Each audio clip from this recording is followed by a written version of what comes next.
So as you know, I spoke about the disparities of treatment as well as immigration. The fact that the Bronx itself has one of the largest Hispanic groups, majority of these groups are affected by immigration.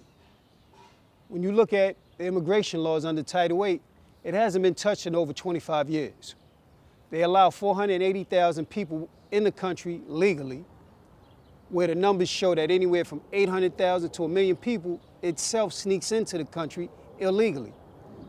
That has been a serious problem, because when you look at some of the policies that the president has made, it's become based off of the laws, because policies have to be in compliance with law.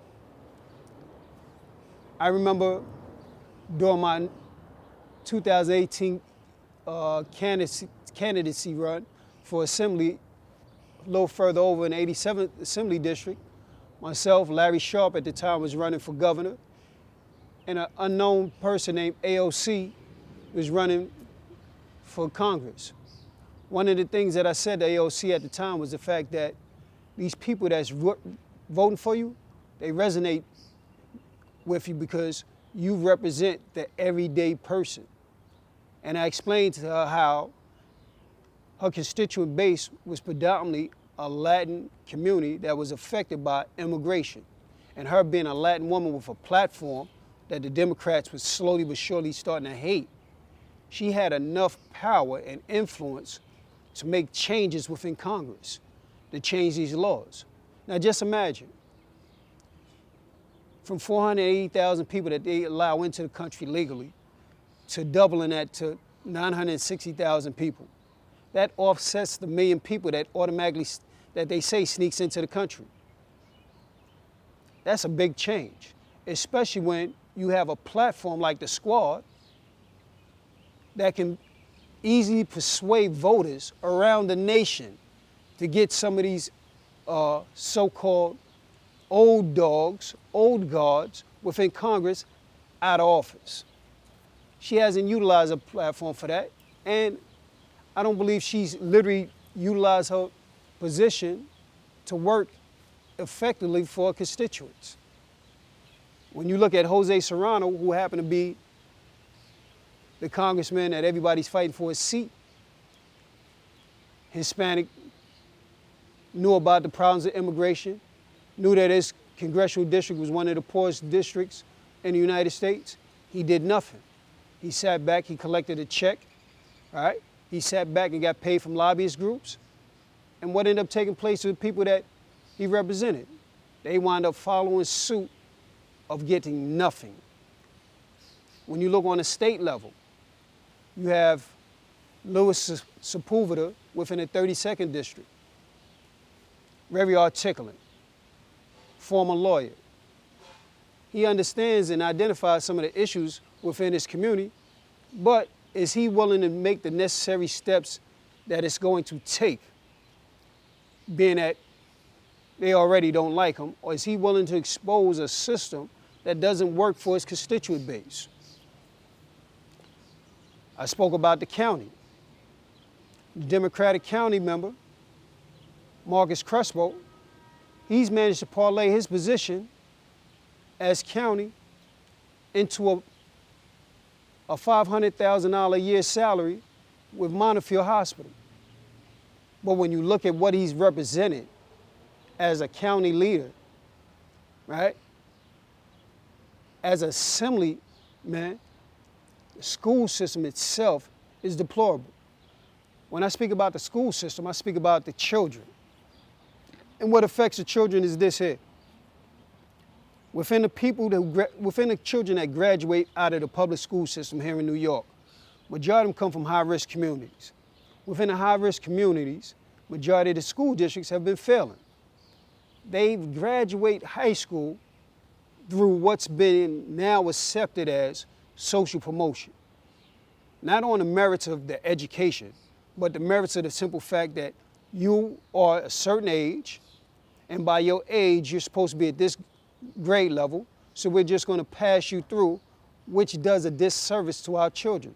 Because while we're celebrating a graduation, We're not celebrating the fact that they got an education that's equivalent enough for them to graduate. Many of our children don't even possess the educational resources to attend a small level community college like CUNY. And when they get to CUNY, they end up dropping out their first year. That's a problem that has yet to be addressed, and it needs to be addressed.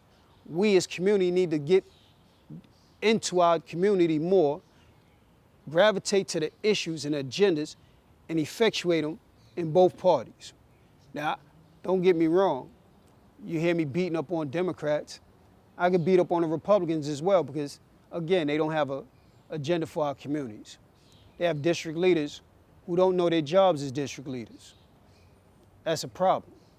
And it pushes people away because the implications of racism. When, in fact, what we have to understand is at this level that we control the votes and nobody else can control these votes but us, because we are the ones that actually put these people in office, we should demand more from both parties. And the county here in the Bronx has done nothing to represent that. They haven't even put together a strong slate to run to make the community look at their choices or make the community look at how they're going to vote and how the issues must be remade to affect and benefit them. So we got to do better now. And the way that we do better is we start organizing.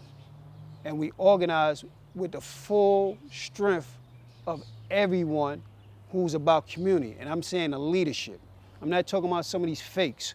I'm talking about real leadership, not the clergies who sit around and piff off the community. I'm talking about those that actually want change within the community.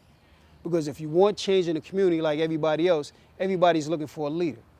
And I say this due to the fact as a community advocate, when I respond to certain killings and shootings, right? The people look at the cameras and the first thing they say is, y'all only here for the cameras, we need help. After y'all leave and the camera's gone, nobody's here to help us. That's why I dedicated myself to getting into these communities, looking at the leadership, building the leadership. This way we have a coalition of leaders. Without that, we have nothing.